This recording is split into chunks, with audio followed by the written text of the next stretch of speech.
salafisme est une génération, ce n'est pas une doctrine.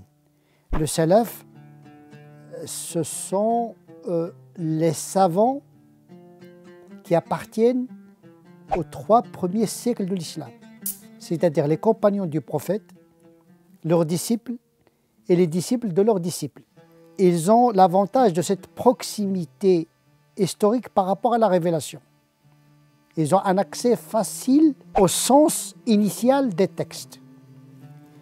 Ils ont produit toutes les doctrines théologiques et canoniques qui ont été forgées pendant ces premiers siècles de l'islam. Donc ce sont 3 siècles de la production intellectuelle.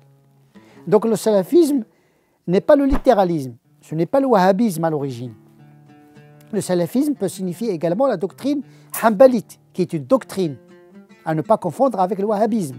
Aujourd'hui, le salafisme tel qu'il se développe dans nos sociétés modernes, il est limité à des gandora, à des niqab et un accès mécanique au hadith du prophète. Et donc c'est une altération du salafisme initial.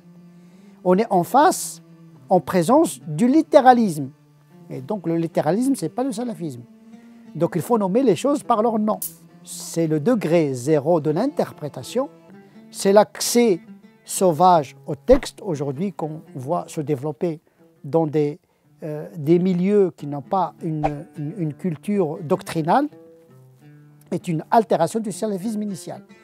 Et donc le salafisme est devenu péjoratif à cause des comportements d'un certain nombre de jeunes aujourd'hui qui sont plus dans l'option néo-wahhabite, dont l'obsession c'est de combattre les hérésies.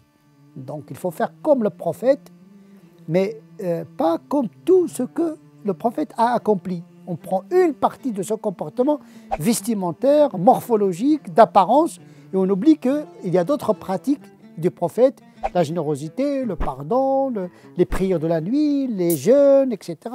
En vérité, ils ne sont pas très praticaux, les jeunes qui se qualifient du salafisme. Je les vois dans ma mosquée, ils ne font pas beaucoup de prières, ils ne font pas beaucoup de jeûnes, ils ne sont pas parfois gentils, alors que le prophète était gentil, était bon. Ils ne sont pas souriants, alors que le prophète, il souriait tout le temps. Il se met rarement en colère. Donc, où est-ce qu'il est le modèle, en vérité?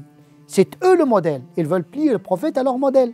Ils confondent la sunna avec la culture des Arabes. En vérité, ils veulent reproduire la culture pré-islamique. Ils veulent s'habiller comme le prophète. Or, le prophète, il s'habillait comme les gens de son époque. Donc, on est véritablement devant un phénomène qui part dans tous les sens. Parce qu'il y a le salafisme scientifique, c'est-à-dire qui s'intéresse au hadith, c'est l'option traditionniste hanbalite, et ça c'est le salafisme savant, on peut être d'accord ou non. Il y a le salafisme littéraliste, des gens vulgaires qui n'ont aucune connaissance des textes. Il y a le salafisme djihadiste, c'est-à-dire le passage à la violence. Donc le mot peut signifier la chose de son contraire. Et c'est ça le piège des mots, frères musulmans, salafisme, wahhabisme, etc. Tout ceci, ce sont des mots qui indiquent une réalité compliquée.